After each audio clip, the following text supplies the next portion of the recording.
Sophia Tarek. I'm, as Emma said, the president of UTS Journalism Society. Thank you so much, everyone, for taking some time out of your day to be here. Thank you to our panelists.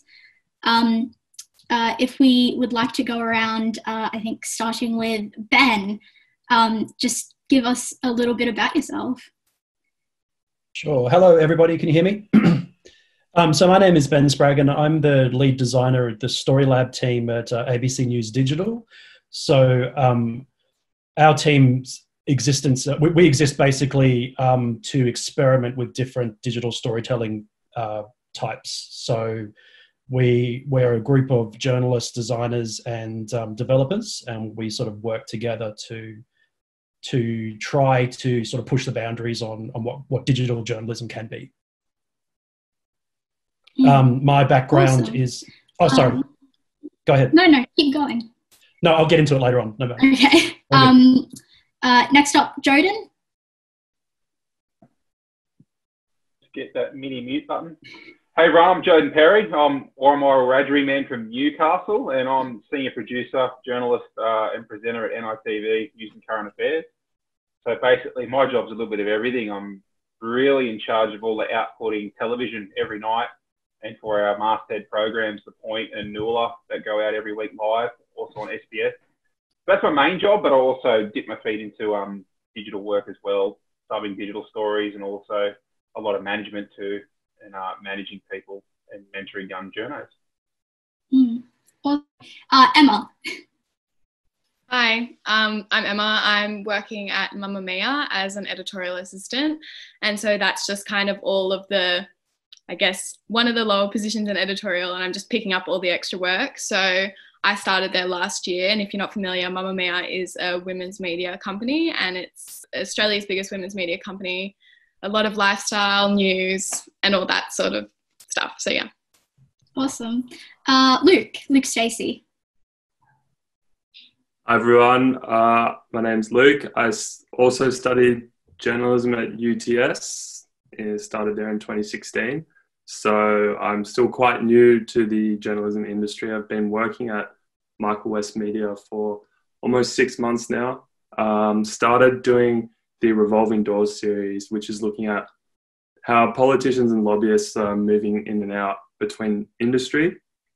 And so I'm sure I can expand on that a bit more throughout the call.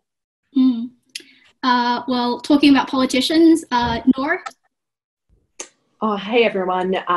My name's Noor. I studied journalism at UTS and graduated in 2015.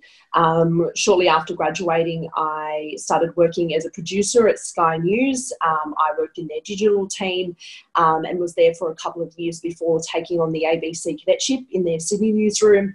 And I've now been reporting at Parliament House as a multi-platform reporter. So that's across radio, TV and online for about a year now.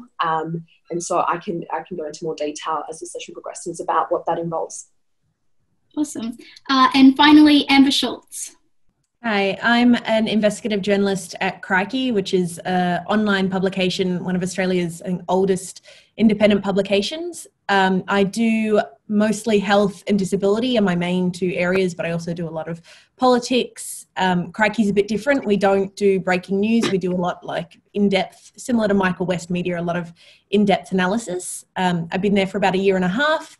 Before that, I was at Channel 9 as an associate producer. Before that, I did the Jacoby Walkley Scholarship. And before that, while I was studying, I was a casual reporter at The Age and hosted an online TV show.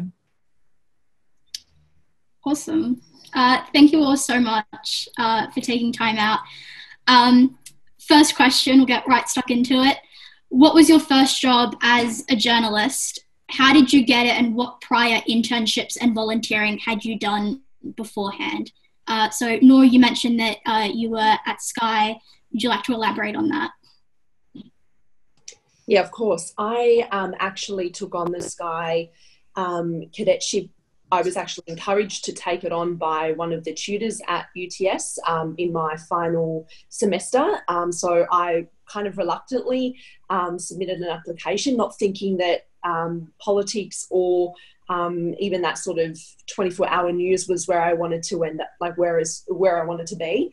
I did that internship for 2 weeks thinking that it would be something that, you know, useful experience, but I would move on from that. But I was offered a position after that on the digital team and thought that it was actually quite enjoyable to be and to experience the pace of a 24-hour newsroom. And I think being completely immersed in politics for 8 hours a day, 5 days a week, I think really showed me my interest in politics before, or I guess revealed to me my interest in politics. And I guess I might have not known that had I not taken on that internship. So I'd done other things while I was studying at UTS. I volunteered at 2SER Radio. I helped produce stories that went to broadcast there. I thought I wanted to do magazines and, you know, interned at Grazia before they shut down in Sydney. But I think my one piece of advice would always be to say yes to as many opportunities, even if you don't necessarily think that's what you want to be doing while you're still at university, because it's only through the process of elimination that you realise where you actually want to go and what you enjoy, what you're good at. And it can be quite surprising because it wasn't, I didn't think that I would necessarily end up in the position I'm in now, covering politics when I was a student or when I started studying journalism, you know, after finishing high school. So, yeah, I sort of did quite a bit before I ended up where I am now. But, yeah, all of those experiences helped me weed out or weed away the things I didn't enjoy. Jodan, I can see you nodding your head. What was your first journo job? Hey, it was Sky as well, actually. I went to and did the communication degree at the University of Newcastle, and while I was there, one of my tutors tapped me on the shoulder and said, Channel 7 were doing like a bit of an internship, and it was literally like packing their shelves of old like tapes and stuff like that. I didn't really learn anything journalism wise, but I made some good friends there, and they helped me like write up my first CV and like an application for the Sky News job that came up, and that was a really low band job, the liaison producer. So I took that on. I actually got offered 2 jobs at once, that and the SBS Indigenous Cadetship, but I had no idea about Sydney media back then, so I just took the first one that came along, and that was Sky. Looking back, I learned a lot in my time there. I was positioned in like the Channel 9 newsroom, and as a liaison, because they have like a broadcast agreement, or they did, I had to feed all the vision from Channel 9 to Sky so they could use it on their multi-platform as well. So yeah, that was my first one. Good little learning experience a while ago now, but thanks for bringing back the memories.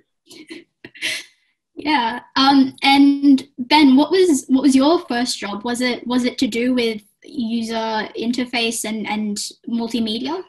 Yeah. So I actually came into journalism from a completely different direction. I didn't study journalism. I learned everything on the job. So I actually started with ABC as doing product. So when we talk about product, we're talking about, you know, the platforms that journalism lives upon, platforms that stories live on, not the stories themselves.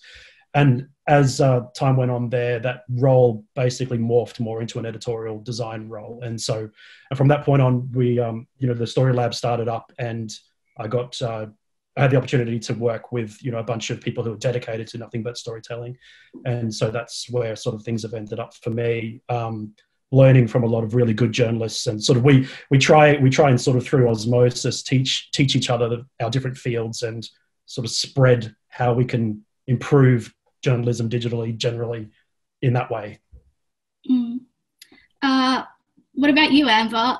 Investigative journalist, did you start with that? No, Lord, no. I shouldn't even be in the position now, I don't think. Actually, my first journalism gig was, so I came back after living abroad and started a master's, and I got an internship at The Age. And then from there, I got hired as a casual producer. How I swung that one is I pretty much just didn't leave. I stayed on as an intern and then just kind of kept hanging around, and I was like, hey, still here. And then a casual position opened up. So that was my first dip into journalism. I was really lucky because there's a lot of shoddy internships out there, and I've done a lot of them.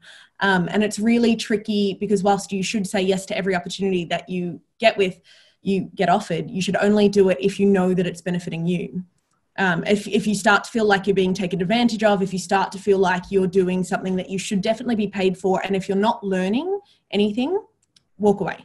So I did that after doing a lot of other internships, got the gig there.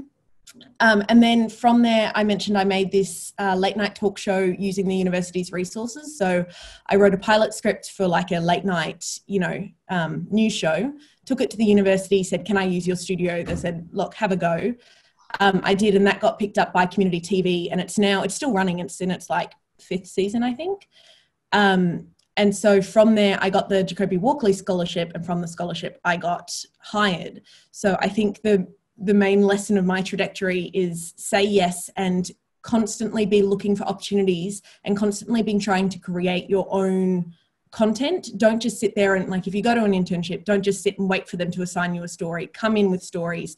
Don't wait for an internship. See what you can do at the university or by volunteering at 2SER or wherever you can, and just keep trying to create consistent content so that you have a good portfolio to show potential employers. Definitely. Luke, you said you were a bit newer, 6 months only. What prior experience had you had before you made the jump to your first Journo job?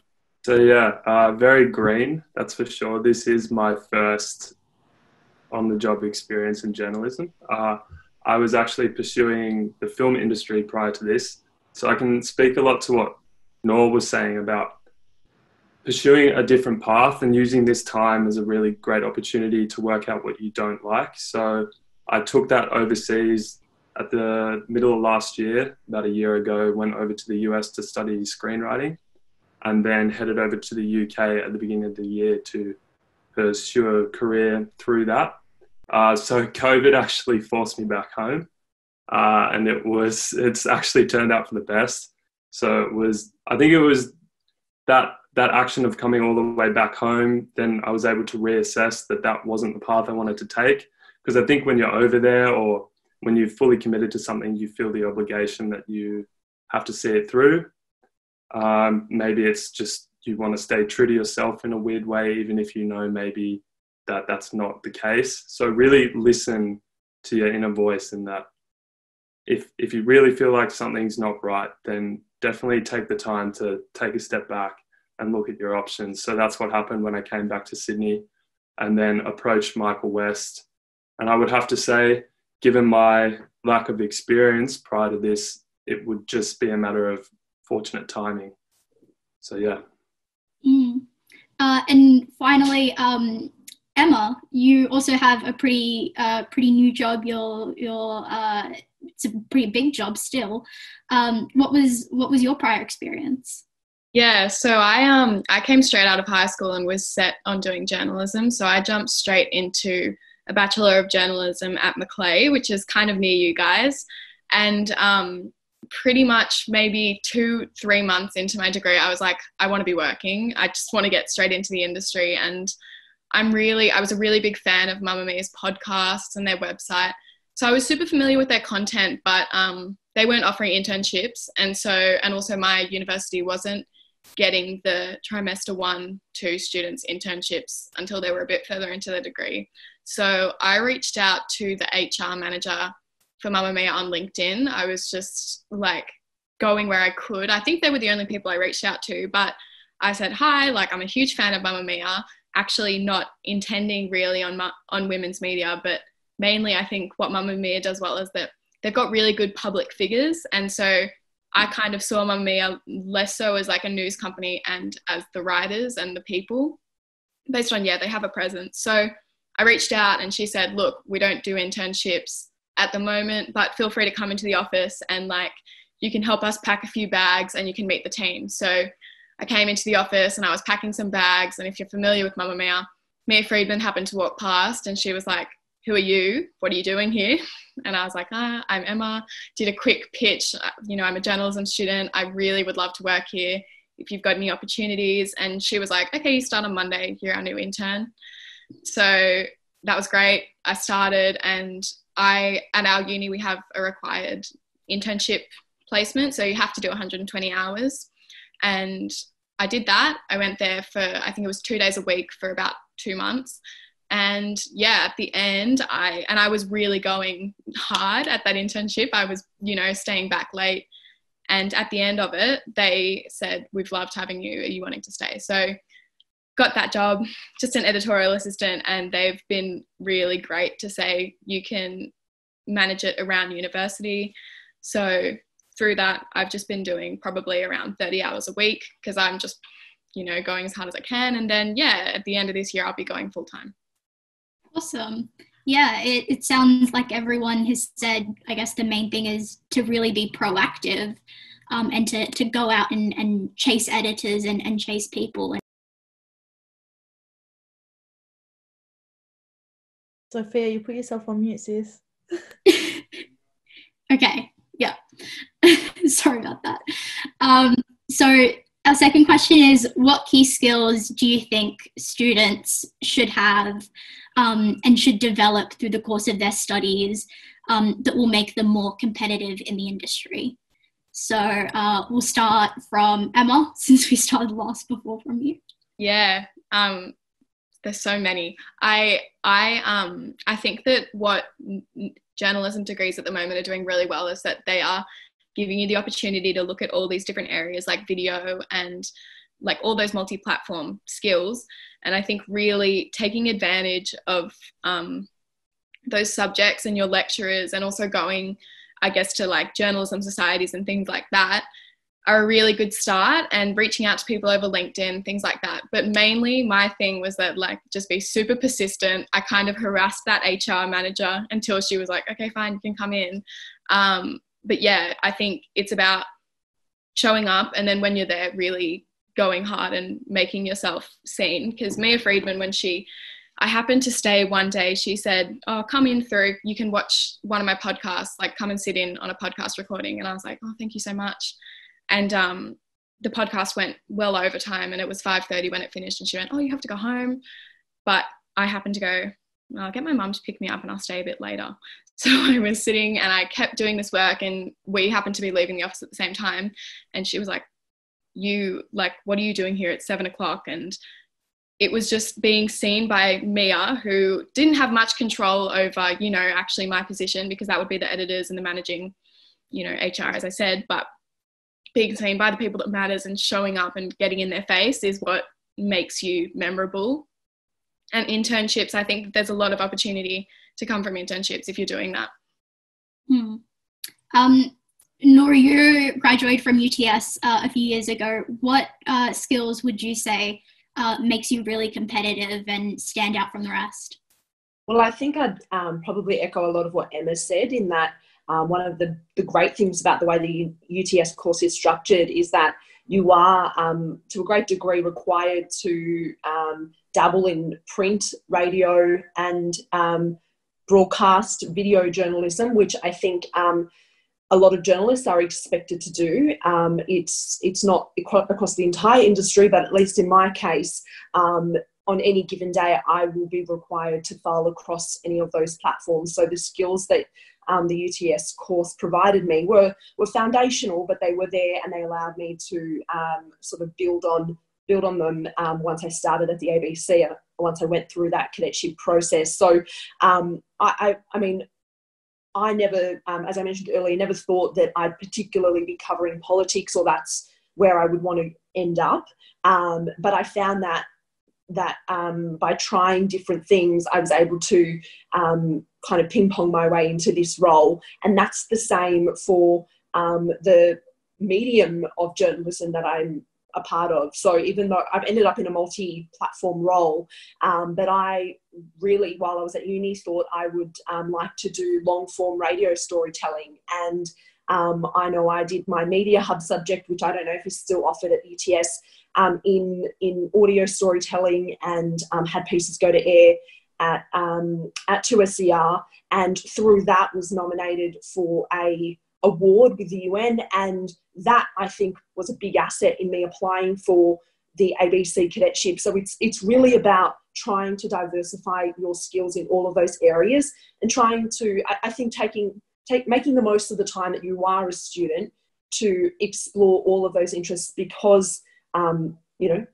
places like the ABC, and I'm sure cross-commercial networks are expecting their journalists to do a lot more with a lot less. And so being someone who's versatile is definitely going to be an asset. And I think that that's something that I'm assuming most UTS students are already aware of. But just being willing to try and dabble in all of them as opposed to pigeonhole yourself into one particular medium. Definitely. What about you, Jodan? You also have done quite a few things. What would you say are the best skills we can use to set ourselves apart? Let me think. Okay, thinking back now. I guess while you're still at university, probably one of the biggest pieces of advice I got was off Stan Grant, and you probably know who he is. But he said, look, you've just got to read everything. And I think that's a one you can probably start doing now, because as Nor alluded to before, you have to be really versatile in this industry. And if you get your way in any door you can, there's going to be situations where you just need to be across things because you'll be given a job that's not necessarily your field. So I was always a mad sports nut growing up and played a lot of footy and stuff, and that's all I wanted to do. But once I started going through university, I'm like, hey, well, I need to start keeping across everything else. So keep across the papers every day. Really pique your curiosity. You should be curious about everything anyway. Otherwise, why would you want to be a journo? But everything that's put in front of you, listen to how the lecturers at your university are trying to get you how to think. Like, they're trying to really polish up your critical thinking skills and to question all the information that is out there in society. So I think a big one for me is obviously you need to learn to write, and you need to learn to write pretty sharply. That's a big one. Soak up all the courses that you can. You're getting a lot of information thrown at you very, very quickly. I mean, when I finished university in my first couple of years at Sky, I went back to my readings and some of my courses to, pick up some information that I needed in my career. So try and soak it all in. But the biggest thing is, for me, is your critical thinking skills. You've got to, as a journalist, you're going to be fed spin a lot of the time, and you need to try and cut through that, and you need to see what's real, what's not. And a good starting point is when you receive something, a media release, a story, just have a look at it and just ask yourself, is this true? Go from there, or ask yourself, what do I want to know about this?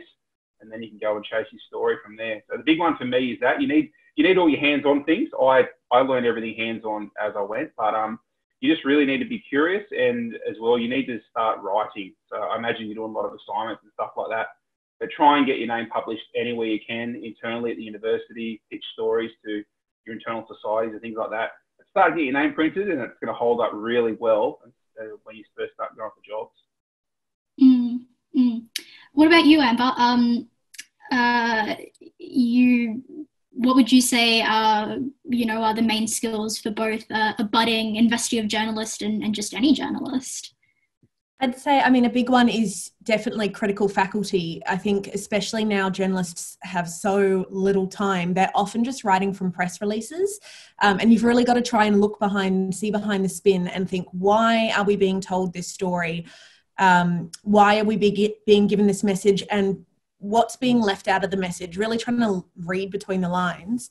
I would say a really useful thing as a young journalist is to find a niche. It's definitely very important to be across everything and to be able to jump on a story at a moment's notice and have enough background knowledge. But when you're doing something like if you're doing your own investigation for a course or just as practice, it's really helpful to find a niche, because if you start delving down into one topic, you're immediately going to make contacts that know that they don't have to start with baseline with you. Once you've done a few stories in that field, you'll have all this extra information that you won't usually get because it's too nitty-gritty for most people to delve into. And that's where the stories are often. It's between the tiny little bits of information that no one else bothers to look into and no one else really reads. I think as well, when you're trying to separate yourself from other journalism students that might be applying for the same job, if you have a little bit of a reputation as covering one topic really, really well, that will make you stand out. And for, it could be something gender, race, it could be something like if you're into young politics, really going into those issues and finding what interests you. And if you're reporting something that interests you, you'll probably do a better job on it than reporting a lot of very generic, bland stories. Definitely. Ben, you were talking about how you never did journalism, but you ended up in a journalism role. What would you impart onto journalism students? Well, I think being able to sort of answer this question from the bubble that I live in, I'm sure that there are some students that are interested in data journalism in particular.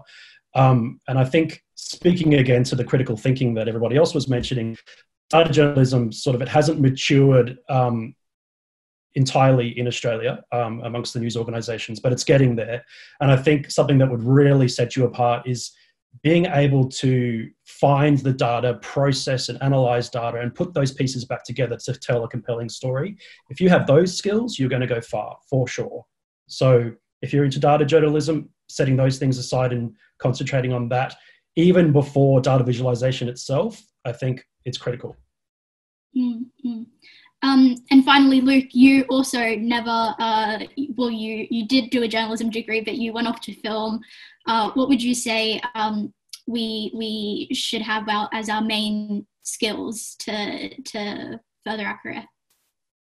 Well, I would have to follow on from what Amber was saying about a niche, or at least showing a passion in a certain area, especially when you're starting out. So when I approached Michael West, they were expanding on the revolving doors section of their website and running through a list of some of the areas they wanted to get into. And when they mentioned gambling and liquor, I instantly jumped on that from my time when I was, out of high school, my first job at a pub.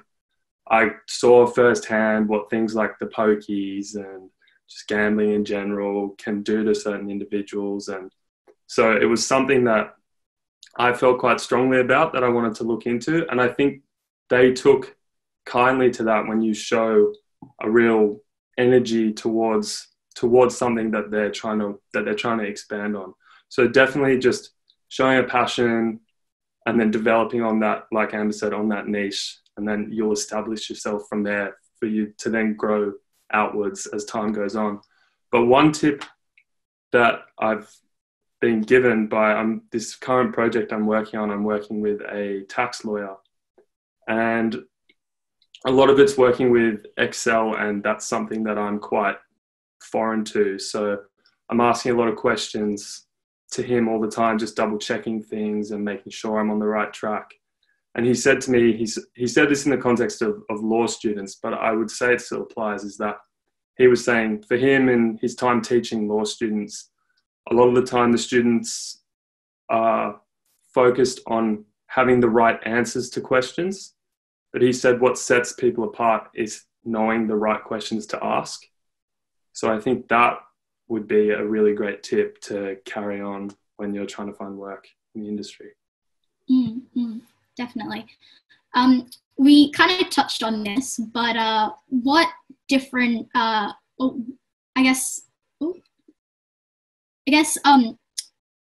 just lost my point in the page, but the question was, is it better to be a general journalist who is capable of doing a bit of everything, or is it better to have a niche and really go into one type of journalism, such as broadcast or print, and really drill down on that? What are your thoughts on that? I guess, Nora, we'll start with you.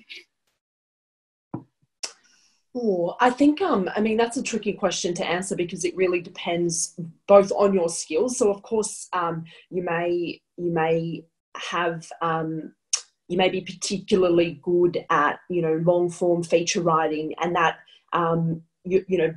broadcast is not, your strong suit, and that is perfectly okay. I'm not saying that in order to succeed as a journalist, you have to be equally capable of presenting work across all those mediums. But I think, being willing to try to do things across the mediums is what's important.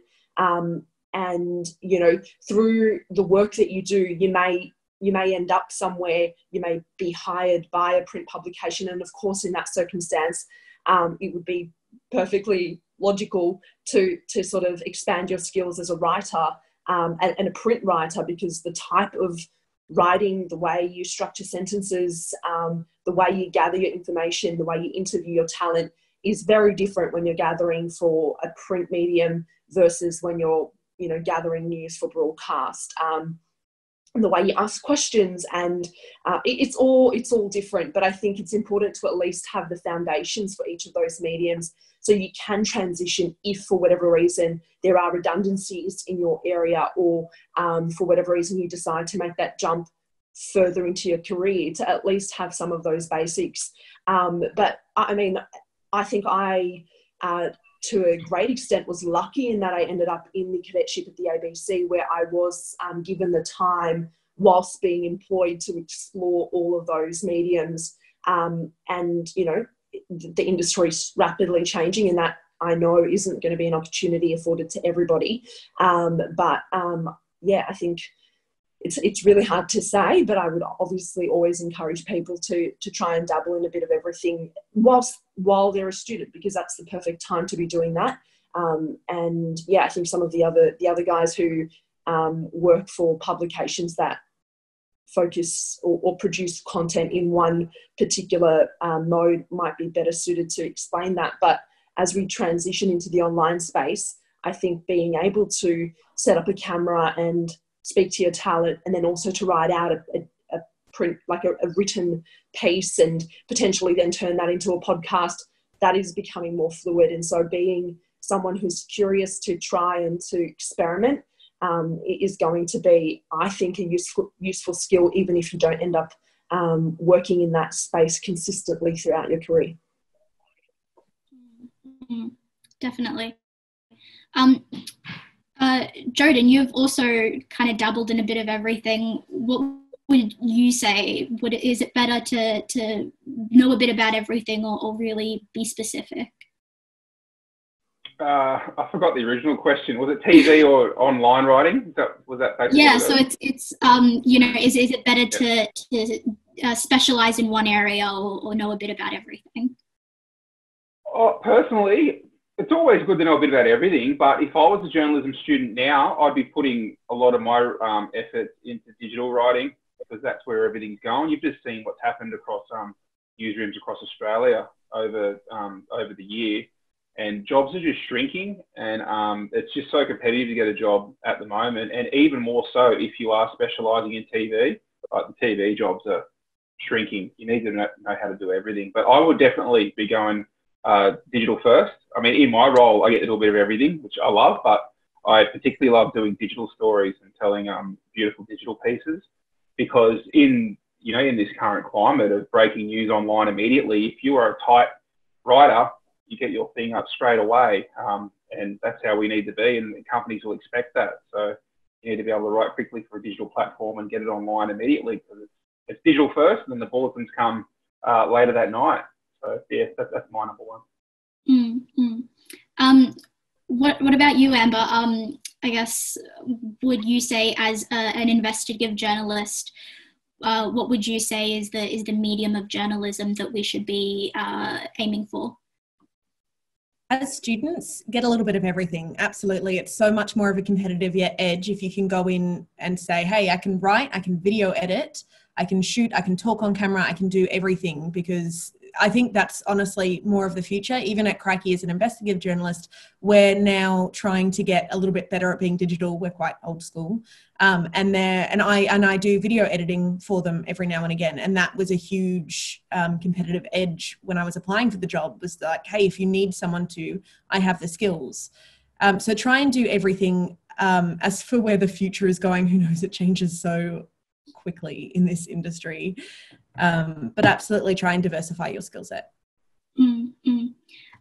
What about you, Emma? You just got a job at Mamamia. What would you say has really helped you? Yeah, well, like Amber said, I'm in a digital environment. It's online media, so I'm writing. That's kind of the only thing I do. And there's a team for video and there's a team for socials. But again, as a young person going into the industry, having skills in all those areas, although they're not your specialty, is super, super helpful. Like, I do weekend shifts sometimes, and on the weekend, obviously, we don't have social and video people in. So being able to jump in those areas, if there was an issue or if they just needed me to help on socials, having that skill has been really helpful. So I just think having skills there's all these ingredients in it. Ooh, could we just have everyone mute themselves just in case? But yeah, as I said, just having the skills in those areas is really important. And I think it doesn't matter even if you're going to be focusing on broadcast or focusing on radio, you will need to jump in certain aspects, especially if you're working for somewhere like the ABC, where there's a bunch of different facets to the company. Just having the skills gives you an edge. Definitely. Luke, you come from a film background mixed with journalism. You write for Michael West now. What would you say? Well, without repeating any of the good points that have already been made, but I would say, yeah, try and diversify yourself as much as possible. So in saying that, this project I'm working on at the moment, I'm developing skills, like I said, in Excel, which I otherwise hadn't. But also, it's hard then not to pigeonhole yourself. So if you start to develop skills in one area and get, quite experienced with data entry, let's say, then your employers might think, oh, well, we've got another project coming up that's, tailored towards data entry again. Let's get Luke on it. And so if you don't then put your hand up and say, oh, I'd love to write an article on this, this is quite a relevant topic at the moment. I'd really like to look into it. So if you're not vocal about it, then you could sort of corner yourself into a certain area, which maybe that's what you want to do, maybe not. I guess, again, it's going to be really specific to where you want to go. But if you want to be spread out across all parts of media, then you've got to be really proactive and show a keen interest into writing different stories or taking a different path like data entry, let's say. Mm-hmm. And on the topic of data, Ben, what would you say to the question? You kind of have an expertise in that, but would you say we should have a bit of everything?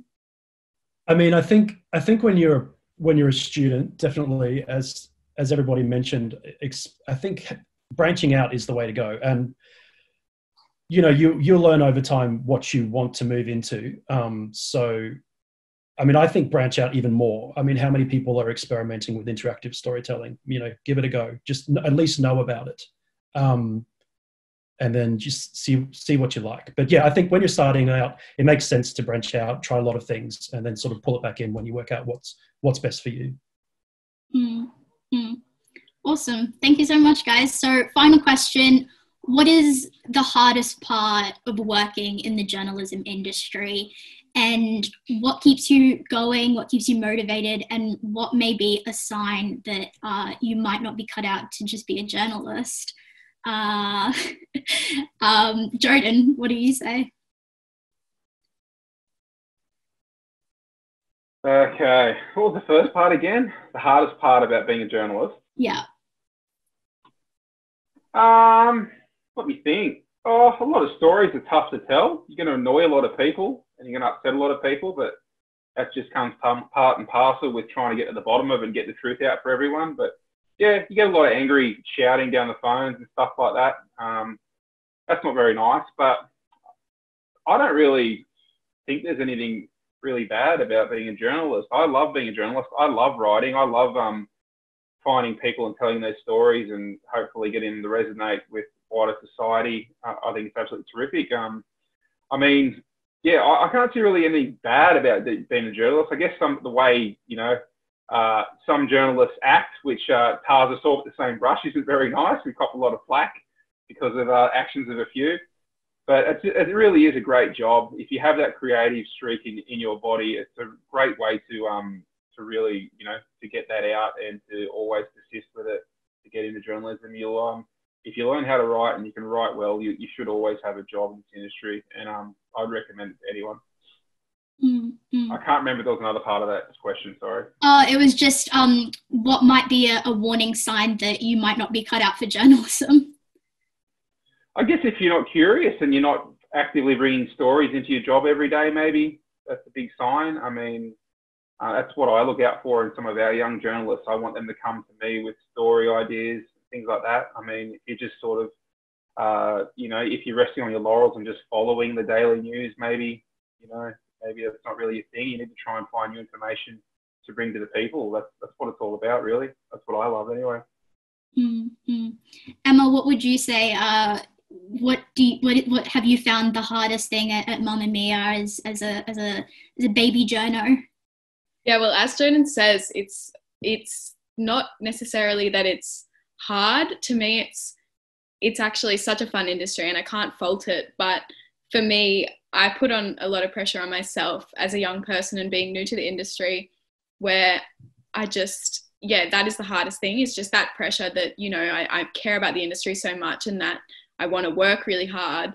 So it's my own stress that's causing the difficulties, but I guess it's tricky coming to work every day and coming up with new ideas, but it comes a lot easier than you'd imagine. I thought that was probably one of the things that I was like, there's no way that I'll be able to keep coming up with things, but you just do.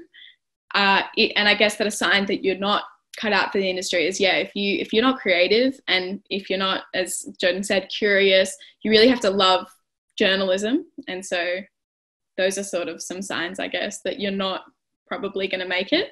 But again, just be super hardworking. It's one of those jobs that it's like you're in a really lucky position if you get to be a journalist. So work hard, and if you don't want to work hard, then you don't like it very much, and you probably shouldn't go for it. Mm-hmm.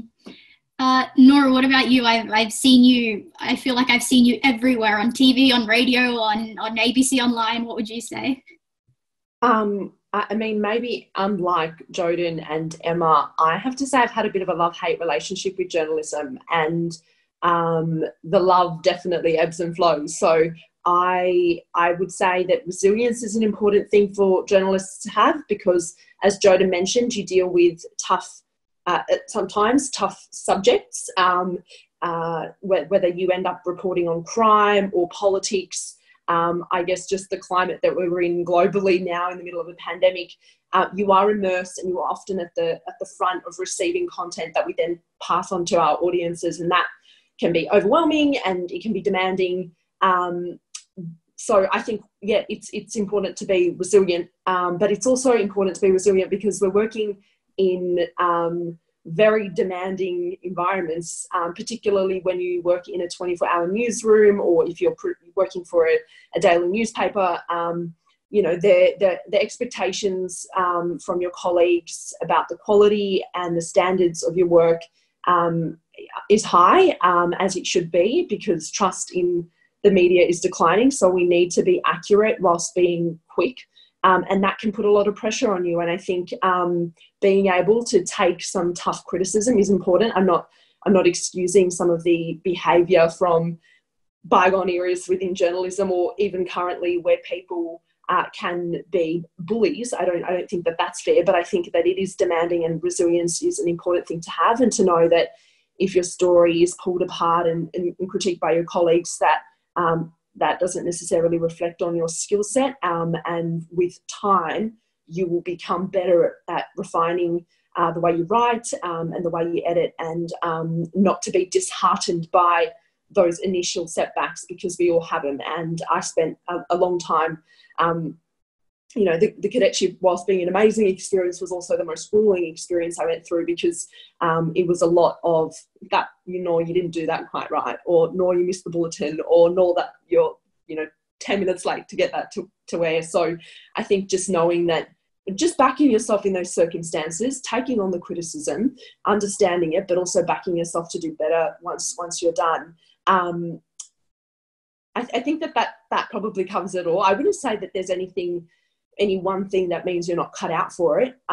There are moments where I feel like maybe I'm not cut out for it, and you look for things that reinvigorate your passion in storytelling, and you know, you may eventually decide to tap out and use your skills in an industry elsewhere, and that will be perfectly fine. But I think having people from diverse experiences and different walks of life is something that we need in our industry. So I would encourage people to at least try.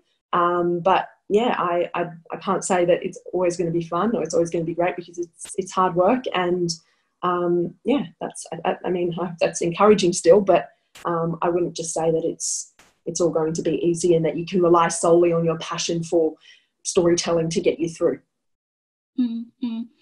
What about you, Amber, as an investigative journalist? What would you say to that? What is the hardest thing and the thing that makes you realize you're not cut out for it? Yeah. Yeah. Okay. The hardest thing is, as mentioned, you got to have thick skin. You really do. Most people are nice. I don't want to paint a bad, experience of it, but the worst people in journalism are other journalists. Sorry to say. A lot of the time they'll try and, ideally not from your own company, but there's a lot of competition. There are people that maybe give you misinformation to get you off the scent. You've got to have thick skin and you've got to have faith in yourself, I think, is the other one, because it's really easy when someone comes to you with a criticism of your story as a young journalist to get imposter syndrome and to go, oh my God, I did it wrong, and to kind of bow down. Make sure you've dotted your I's and you've crossed your T's, and you have faith that what you've done is ethical, it's moral, it's correct, you've done everything right. And then when someone tries to trick you into thinking you've done something wrong, have that faith and know that, no, actually this was correct. It happens a lot in investigations. People will hone in on one thing that they don't think is right, and it's very easy to go, oh my God, we have to take the story down. No, go back through your notes, look through it, and believe in it. I think if you don't have empathy, you're not cut out for this gig. Empathy and thick skin, because you really have to. You're a terrible journalist if you stop caring about the stories. It's normal that you'll get a bit fatigued, but when you stop caring about listening to someone, when you stop empathizing with what they're going through, I think that you're just going to be jaded, and it's probably not the gig for you. Luke, you've also conducted some investigations over at Michael West. What would you say is the hardest part of your job, and what do you think? When do you think a person should tap out?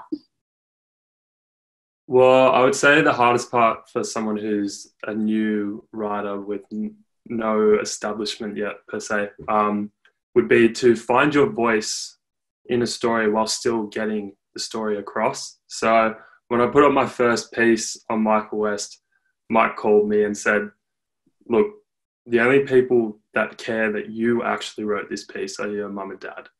So for someone who's just started out, people don't want to read you, they want to read the story. But in saying that, as you progress and you're writing more and more stories, you want to try and find your voice within that piece. So I think that's always going to be a work in progress. I've found that. So, but that's the thing I would say I've struggled with the most. Also, something Amber touched on was, I remember the first call I made and I had some questions for this person. They gave me their answers and I took them on surface level. I was like, okay, great. Yep, totally agree. Thank you. And then took them back to Mike, and he said, okay, yeah, they've said this, but who are they affiliated with? What initiative do they have in saying this? Don't just take what they've said as gospel. And then when you dig deeper, you realize that there's maybe a different angle or a certain end game as to why they've told you this, as opposed to something which might upset someone that they're affiliated with, whether it be in government or lobbyists, whoever. So that's something that I think you've also got to work on with as well. Like Amber said again, whilst showing like a level of empathy. And in terms of tapping out, I'm not sure. I don't know if I feel qualified to say, but I would think, like what Jodan and Emma said, if you're not constantly looking for stories, like even in a conversation you're having with workmates, something might arise, look into it straight away. Always just have that mindset. What could we take from this? Is there an angle here? And I think if you've constantly got that mindset, then you'll be able to, continue as a journalist. And just quickly, finally, Ben, what would you say to that? What's the hardest part of your job?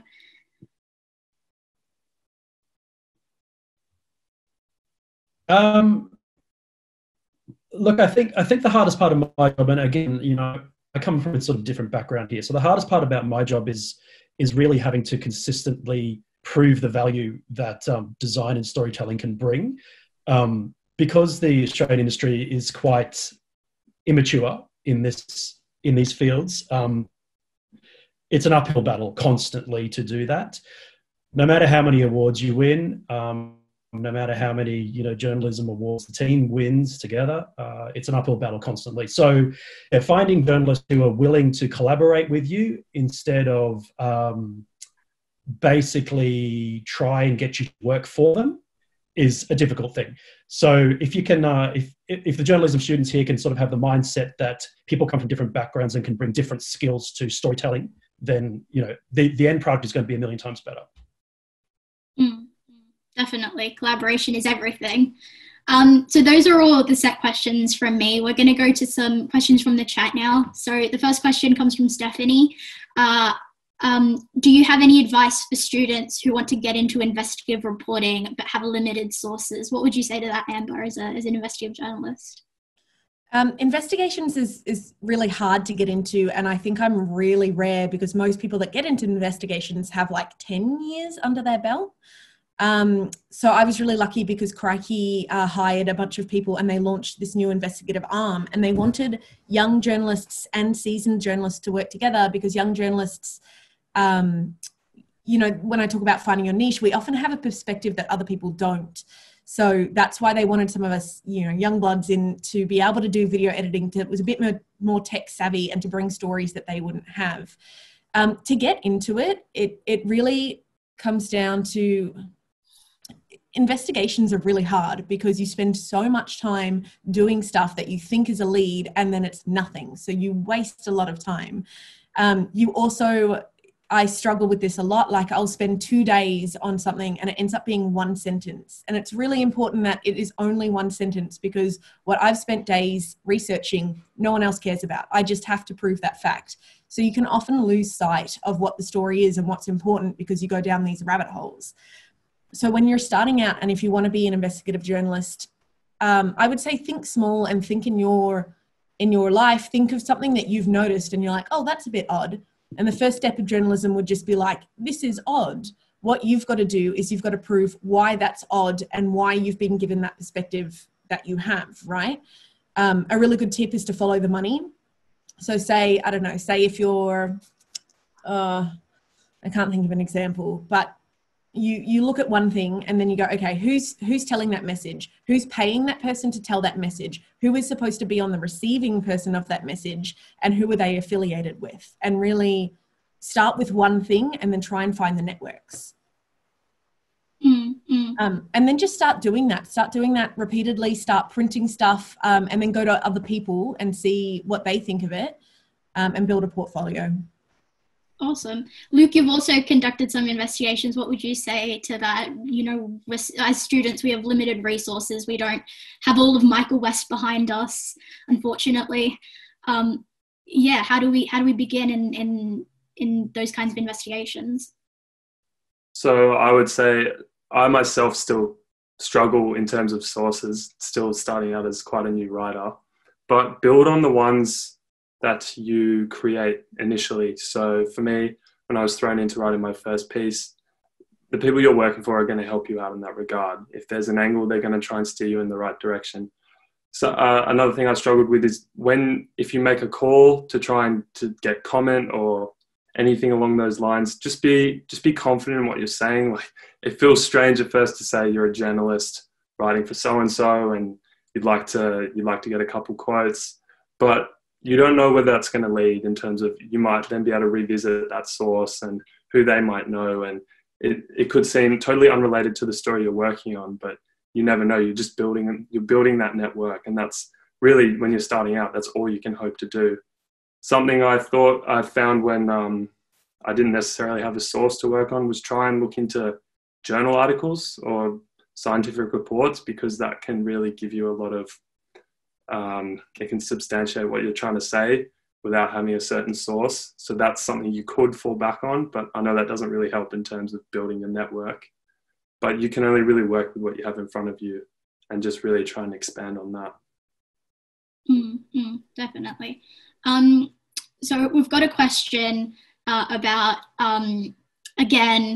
having a multitude of skills. So this comes in from Susie. In practice, do you find that expecting young journalists to have a multitude of skills affects the quality of their work?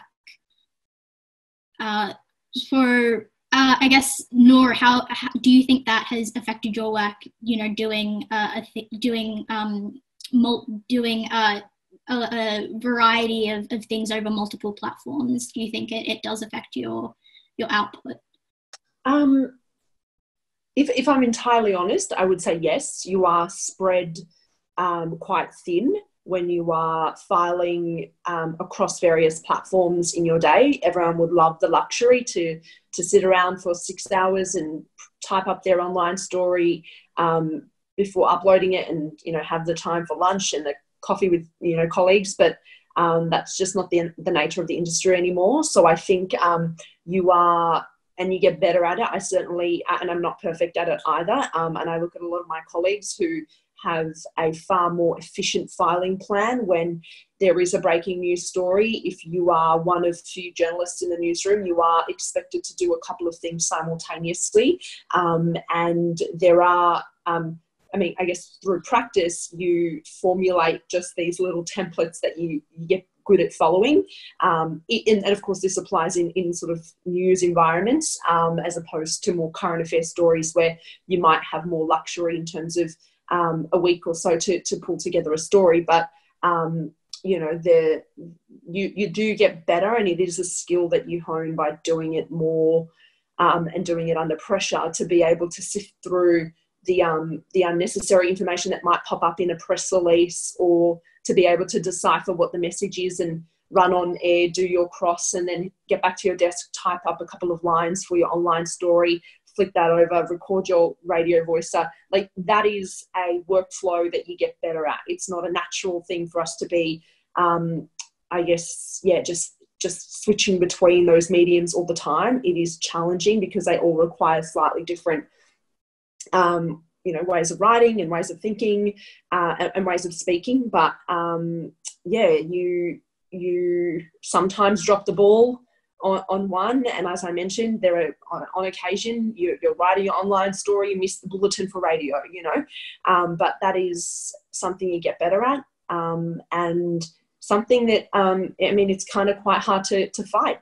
That's just what's happening to the industry, and it was in motion well before I started as a student, that we were moving towards this direction of everyone being expected to have multi-platform skills, and that's the role that I've taken up, and I love it. I love being able to file across various platforms, but sometimes, yes, it means you have to be good or comfortable at least with letting go and saying, this is as good as it's going to be for now, and I have to be okay with that. I hope that's helpful advice. But the more stretched journalists are, inevitably the more you're likely to, I guess, maybe make mistakes, and that's why you rely on your colleagues to sub your stories, so that they can be that additional net to catch any mistakes that may appear in your work, because you are spread quite thin when you are juggling various platforms. Mm-hmm.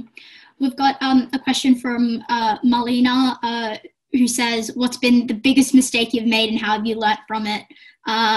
I'd like to throw this to Ben. You work with data, you work with numbers. What's the biggest mistake you've made? Look, I've been looking at that question, trying to work out what that could possibly be. Nothing is coming to mind, but I work with a team of people, and look, we go through that data like nothing else. We do not make mistakes with that data. You just can't.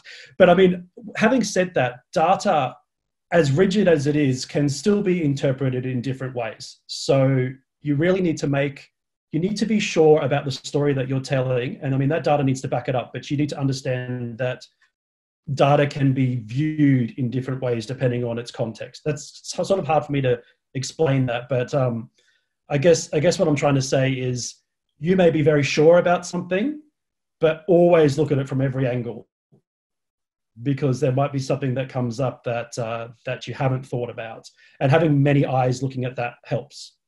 So yes, sorry, I don't have anything specific, but I think that's some good advice. Well, clearly you've never made a mistake in your life. So Simran asks, what do you wish you had known about the industry before you entered it? I want to throw this one to the newer journos. Emma, what would you say about that?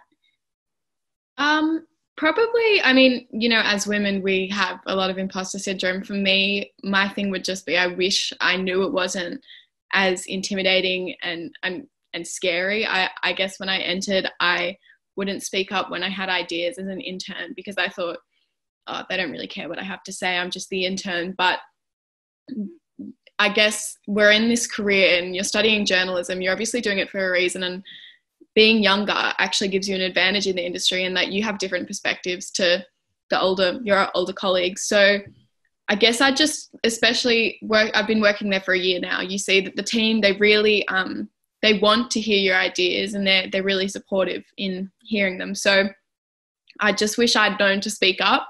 And ever since I have, it's been like just a trajectory upwards. But yeah, don't be so intimidated. I guess at least that was for me when I was entering the industry. I was like, I shouldn't be here. I shouldn't be in Mamamia's office right now, but you're there for a reason. If you make it into an office, you should really just take advantage of it and work hard and, yeah, speak up. Definitely. Jodan, we have some questions from a range of people about volunteering and going into the field when you have no or little experience. You know, you've worked with quite a lot of student journalists. What would you say we can do to build on our portfolios? In regards to that, I think we touched on it a bit earlier. I think maybe Amber said something is, look, always make yourself known and always try and get into newsrooms and meet people and things if you can. Always ring up journos and stuff and try and organise to meet them, you know, come in and take tours and things like that. Internships, but, you know, never bend over backwards unless, you know, you're getting paid for it or something like that. Don't get taken advantage of. I don't know, really. I mean, you just want to make yourself known, really. And I think it was Emma's story earlier was a really good one in Mamamia. Is we've had a couple of people in pretty similar instances. We had a couple of people working as junior digital journalists, and their contracts were up, and just like umming and ahhing, but they just said, "Oh no, I'm not leaving. I'm staying here. I love working here." I'm like, "Oh, okay, you're hired. We'll keep you on. You've got the passion for it. We love you. We'll keep you here." But really, I think I sort of spoke about this earlier, is you just need to try and make yourself known. And by that, not just personally to the people, but get your name out there in as many formats as you can, you know. I don't know what this Journalism Society does, but if you have in-house, if you record your own podcasts and your own video shows and things like that, get your name on there, get them out on the web, write articles for this society, get those out on the web, and you can go in with a full book to hit someone with, not literally, but if you're going for jobs, you can, you know, have a big pile of things to show them and say, look, I'm pretty keen, I can do all these sorts of things. Definitely. So Amani asks, speaking of mediums of journalism, we specifically talk about print, broadcast and video. However, multimedia is a form of storytelling that allows flexibility. For the future of journalism, what do you think is the scope of innovation? I'd like to ask Ben that. You work in that field. What would you say? How far can we go? Sorry. Ooh, yeah, no, go. Well, I'm not sure there really is an answer to that. Again, unfortunately, the environment in Australia around innovative digital journalism is pretty light on. Internationally, you're going to have a lot more luck in this kind of a role. But having said that, I think that eventually, I think a lot of that is legacy with some of the newsrooms not really sort of seeing the value in these things. But also, it costs a lot of money. It costs a lot of money to do this kind of journalism. And when the money's not there, I think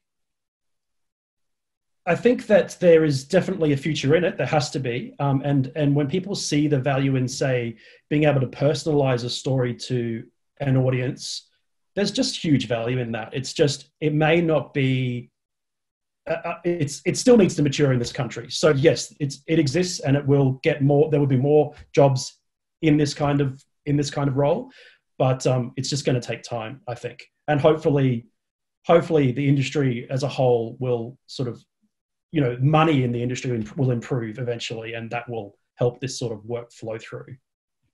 Mm-hmm, definitely. So we've got a question from Alison. Because of the situation with the pandemic, we see many journalists losing their jobs. Should we worry about the impact of the pandemic on the industry being saturated and making it harder for us to get jobs? What would you say to that, Nora? You work for the ABC. They're constantly getting cuts. Do you think it'll be harder after this? I wish I had an answer to that question. I think for as long as I've been interested in journalism, I've been told to brace for a shrinking industry, and that's been happening. So I can only assume that, yes, it will continue to change and possibly continue to shrink. We've seen it across in the ABC. We've seen it across our commercial television stations, regional print. Jobs are being cut, and that's for a whole array of reasons. And I would say, though, that we still, and the public still, needs information and trustful, accurate information now more than ever. So if you're determined to be a journalist, I wouldn't say there would be no jobs. And I think it would have to be something that you perhaps reassess every couple of years. But I don't think pursuing a journalism career and trying to push ahead with your journalism course as you are now would be futile. I think it's important to try, and we need people who think critically about the industry and about what role media plays in our society and in the dissemination of information and the representation of communities. It's crucial that there are people who are still committed to trying to get into the industry, even though it's becoming more, it's getting smaller and it's becoming more competitive. But yeah, as to what it's going to look like in 5, 10, 15 years, who knows? But the best minds are saying that it's moving more towards the digital realm, which then reinforces the need to be, to have those digital skills that we've spoken about throughout the last sort of 45 minutes. So, just being hopeful, but also being strategic would be my advice. Definitely.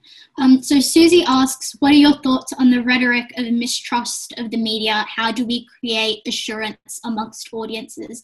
I'd like to pass this one to Luke. What would you say is kind of, you were talking a bit about being a new journo and being part of Michael West, but, having him say to you, only your parents are going to read it.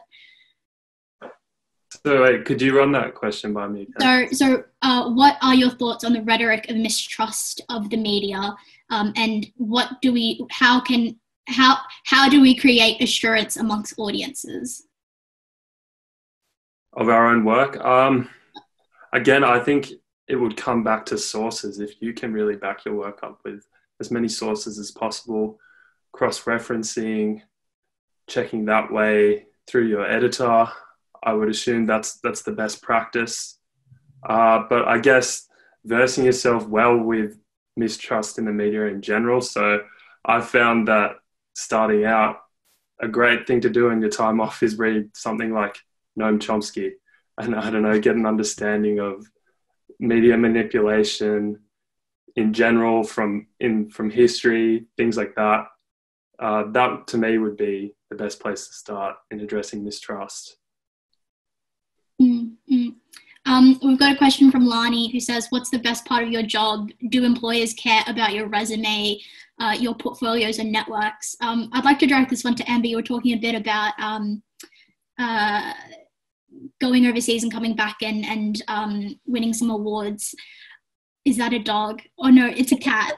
She's being really noisy, I'm sorry. Okay. Yeah, what would you say to that? What is do employers care about what is on your resume and the networks and awards that you might have? They do. I just want to start with the best part of our job, because it's really easy. There's there's job cuts, there's mean people, it's competitive, yada, yada, yada. Being a journalist is awesome. It's really, you get something that a lot of jobs don't offer, which is that you get to actually listen to people's story, make them feel good, and make a bit of a change, which is rare. So the best part of my job was I recently did a 5-part investigation into the regulator that oversees disability services. So people with disabilities get these services. If they have a problem, they can go to the regulator and complain. And I did this big 5-part investigation, and I found that the regulator was just like incredibly understaffed. Staff at the regulator were telling me like people were walking off in tears. I spoke to these people with disabilities who had submitted very, very serious complaints, and the regulator was just like, oh, well, we don't think anything happened, and closed it. And it was just a very typical case of people with disabilities having their voices erased. And after I published those stories, the commission went on a hiring, the regulator went on a hiring spree because I accused them of being understaffed, and they are hiring like, dozens of people in each state. And then they also launched a task force to look into one of the complaints. So it's really validating. It's so rare that any other job, you actually get to see change. So there's a lot of positives in the industry. In terms of what employers are looking for, they're looking for your practical skills. They're looking to see what you can do if you have a history of doing it consistently, and how quality your work is. So I spoke a bit before about like the importance of using your university's facilities. Don't just use it once. What employers want to see is that you can commit yourself to something and do it multiple times. So if you set up a podcast, don't do 1 episode and give up because only your mum's listening. Do 10 and set yourself the challenge of, I'm going to do 10 of these. And then an employer will look at that and be like, oh, wow, they improved, they dedicated themselves to it, and they really expanded it. Your networks, it definitely helps. So I think a good tip for young journalists is to find a mentor, reach out to them on Twitter and ask for a coffee. And then that will always help, that you have a point of connection. And awards, enter every award you can. So many of them are free. Enter your university awards, enter Aussie awards, Jira awards, Our Watch awards, anything you can that really separates you from the crowd. Even if you have no chance of winning the award, enter it anyway, because the benefit is the judges will see your name crop up. And then if you go for a job, they might be like, oh, I remember this person's name. It's really important, I think, especially so many of the awards are free. Just enter them willy-nilly. Yeah. So we've got another question from Lani. How did you manage working, studying, interning, or volunteering, especially if you lived out of home? Emma, I'd like to direct that one to you. You're still... Just before you duck in, I do have to go, everyone, but thank you so much for having me on this panel. If you have any questions, reach out to me on Twitter. I think collaboration and mentorship and all that stuff is really important, and I'm happy to help where I can. Thank you. Thank you so much, Amber. Hey. You can hear the cat saying no. So just going back to how would you manage, how have you managed working and studying at the same time, Emma? Well, yeah, I'm at home with my mum and brother, and we've just moved. So we're in this little small house. It's been chaotic, but I'm sure you all know you've been at uni as well. But it was a lot to adjust to. It's not just adjusting to the online platform, but also we're in a pandemic. So it's not, my mental health has been a little wild, but, there we go. Yeah. I guess I just keep reminding myself, I'm so grateful for the position I'm in, being at Mamamia, and we actually were already doing weekend shifts from home. So it wasn't too much of a transition in the company, but, yeah, it's just a matter of, it's getting through. It's not necessarily the best job I've ever done. And those mistakes things before, I was thinking I can think of a few mistakes I've made, but most of them just come out of being distracted. And I guess, yeah, when I start my work day, I have to think, okay, it's work time. I'll dip off for a break, and breaks are really important, but it's been challenging being at home. Mm-hmm. Got quite a big question for you, Jodan. With the release of who gets to tell Australian stories, we're seeing that not a lot of people of colour are being represented. What would you say to aspiring people of colour journalists? What tips would you give us to navigate the industry and go about creating safe spaces in newsrooms?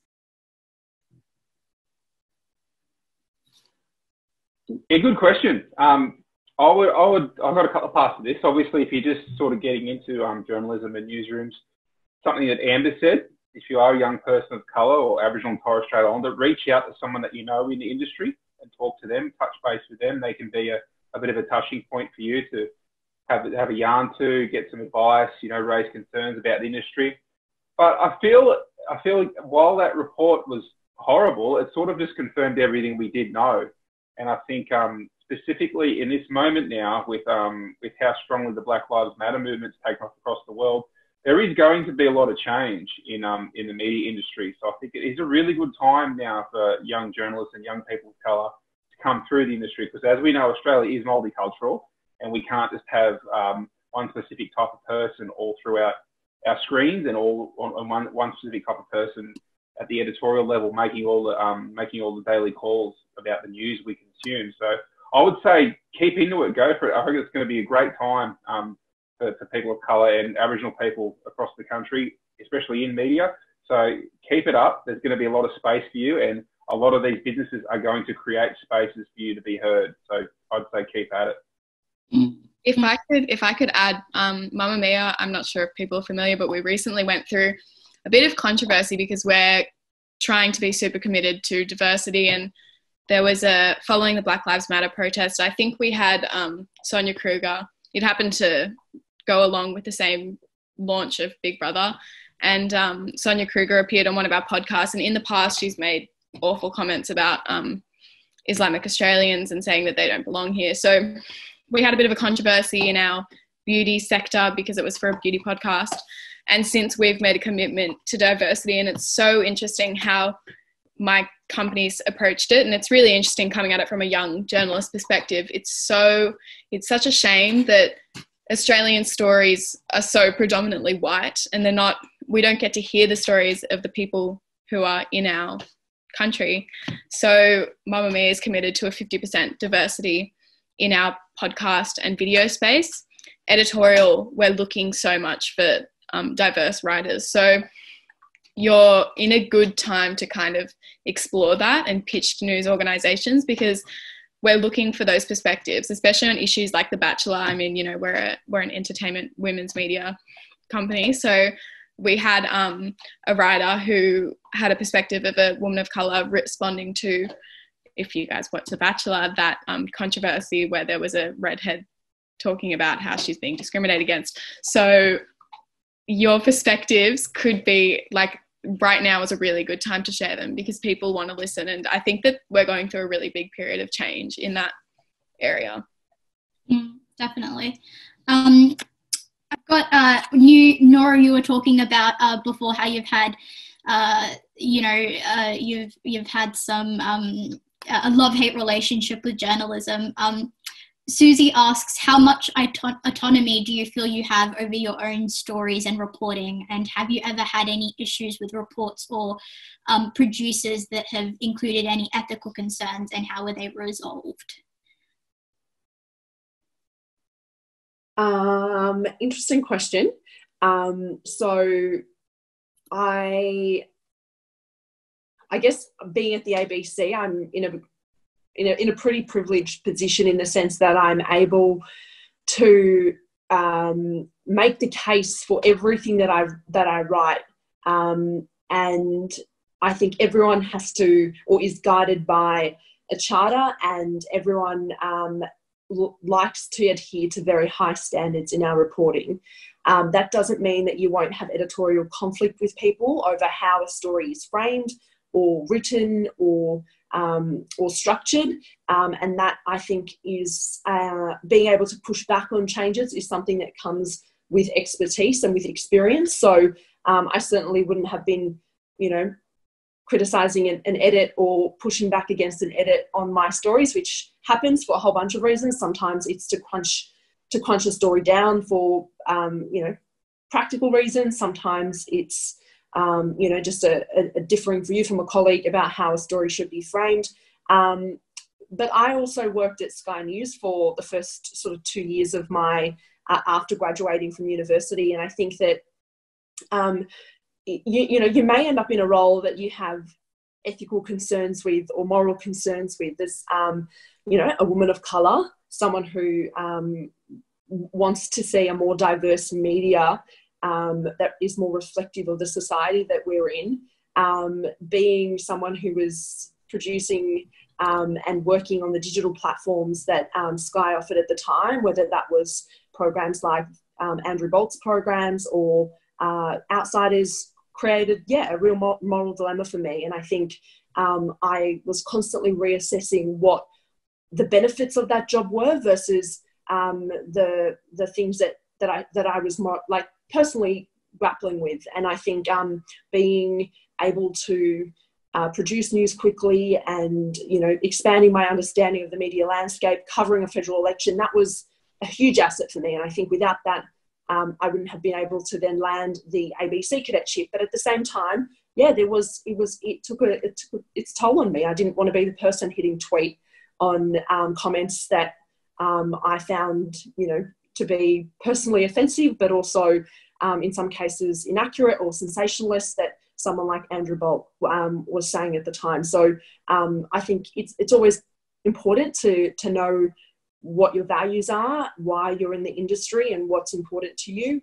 And I think as your experience increases, your capacity to push back against changes, or at least to make the case against changes to your story, also grows. So it's hard, it's challenging, but it sort of has to be done on a case-by-case basis. We've got a question from Sarah saying, I often hear that the office culture in journalism is very competitive. How have you guys found this from your personal experience? I'd like to direct that to you, Jodan. What have you found? Have you found that it is a very competitive culture and that makes people a little mean? In some places I have, yeah. I'm not going to name names, but where I'm at the moment, we don't really have that. Working at MNITV, we are like a little niche team. We don't even really have much to do with SBS World News. They're their sort of own unit. But there is always, and I mean, people will be competitive and people will be not nice and things like that. But just stick to your guns and stick to what you believe in, because when someone's not nice to you, that's always a reflection of them and things they're going through. So there is, but any concerns that you have with things that happen, like we're having big blow-ups now at SBS because of things that happened in the past, really, you need to find a safe space where you can speak. I mean, I know a lot of newsrooms might have editorial level people that you're not safe to speak to, so you've got to try and reach out and try and find ones that you can. Obviously, get involved in your union. The MEAA is a good thing to be a part of once you do become a journalist. So if you have any big concerns, you always reach out to them and they can help you out with issues. But yeah, there's always going to be stuff like that. I'm not saying you need to have strong backbone with things like that. There will be bad people, and you're going to have to navigate them as best you can. But hopefully, you'll have a lot of support around you as well. But hopefully, your business that you work for is really supportive of you as well. And just on that note, guys, I will have to duck out as well. I've got a 1-month-old. I can hear screaming, so I've got to go tend to her. But hope everyone's picked up something helpful from me tonight. If you haven't, get in touch with me. I'm pretty active on Twitter. I'm always happy to share any of my experience or any sort of advice that I can. Okay, so peace out, everyone. Have a good one. Thank you so much.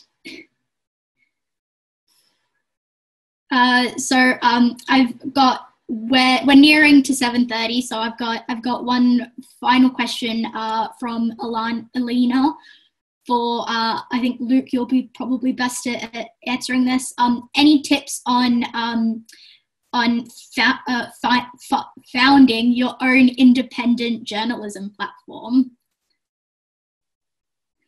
Well, I mean, I personally haven't founded one, but I would say from my experience with quite a small independent startup that's only growing, just to, I think, always have that in the back of your mind, that there's always room to grow. So, you know, we're constant. It feels like we're in a writer's room at times, just like what Jodan was saying about whether sometimes a work environment might feel hostile. That could be the case, but at least for me, it feels so collaborative all the time. You feel like quite a small little community. Like, we just work at Mike's apartment. Like, it's very